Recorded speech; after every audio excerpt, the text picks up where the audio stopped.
The Mississippi Half Step restaurant is located in the historic Brainerd House in downtown Grafton, Illinois.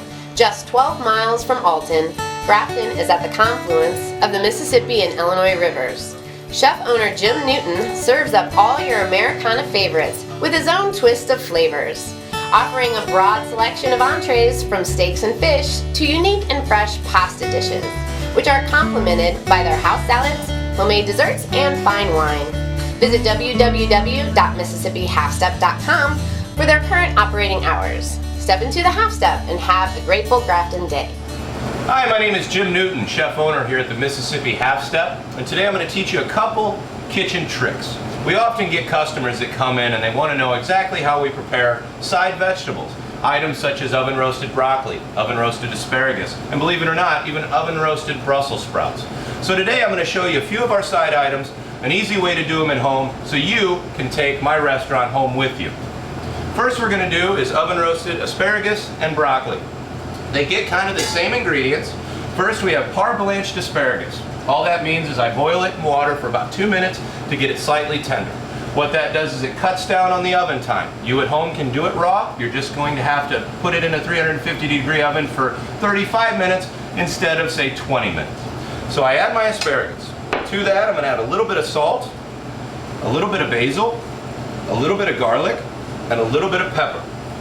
On that, I'm choosing to use olive oil today. Give it a nice little drench, and we're just going to toss it around in the bowl so it's evenly coated. You can use your fingers, you can use tongs, whatever you'd like. We're going to lay this. We're going to lay the asparagus on a pre-greased sheet tray, and we're also going to do the broccoli right along with it.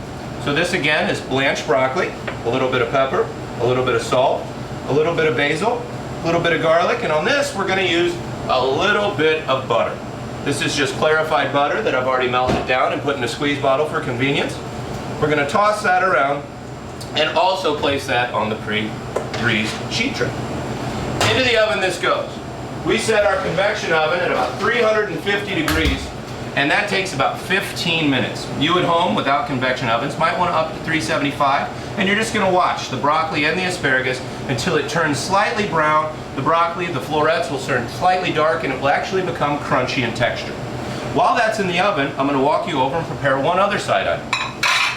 What I'm going to do is I'm going to heat up some oil in a pan. To that I'm going to add some pre-cooked bacon, about a tablespoon of garlic,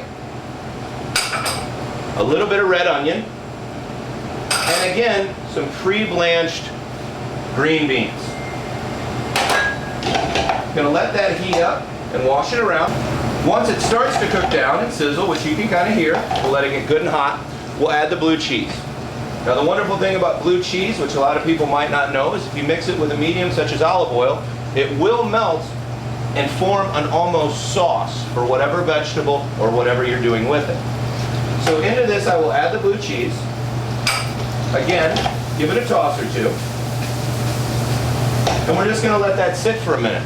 And when I do plate it, you'll realize that the blue cheese will coat every piece of green bean almost as if it were a sauce. And that, mixed with the bacon, the onion, and the garlic, really makes for a wonderful, wonderful side dish that I think you'd impress friends and family. Once the blue cheese is melted down a little bit, which you can see, it's starting to coat the green beans, I go ahead and use tongs to get it out because of the oil. You don't want excessive oil on a plate. And you can top it with a little bit more blue cheese, parsley, whatever you'd like. And through the miracles of television, we will already have some broccoli and asparagus roasted. So you put this on a plate, serving platter, however you choose to do it. And there's your oven roasted asparagus. And last but not least, we'll have our broccoli.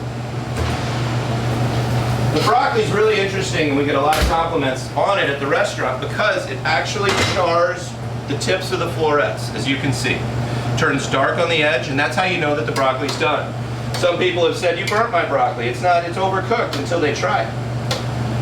And like I said earlier, oven roasting anything creates an exquisite nuttiness that brings out a lot of flavor and a lot of different texture in the roasting of the vegetables. You can also do this with Brussels sprouts. A simple trick with them is to toss them with the butter or olive oil. a little bit of garlic, a little bit of salt and pepper, and then a little bit of brown sugar. And what that does is it creates a caramelized coating on the Brussels sprouts, which is absolutely perfect and pairs well with a lot of dishes. Oven roasting is something you can do with other things such as parsnips, sweet potatoes, red potatoes, but just always remember, the more you put on a sheet tray, the longer it's going to take and the more agitation you're going to have to do while it's in the oven.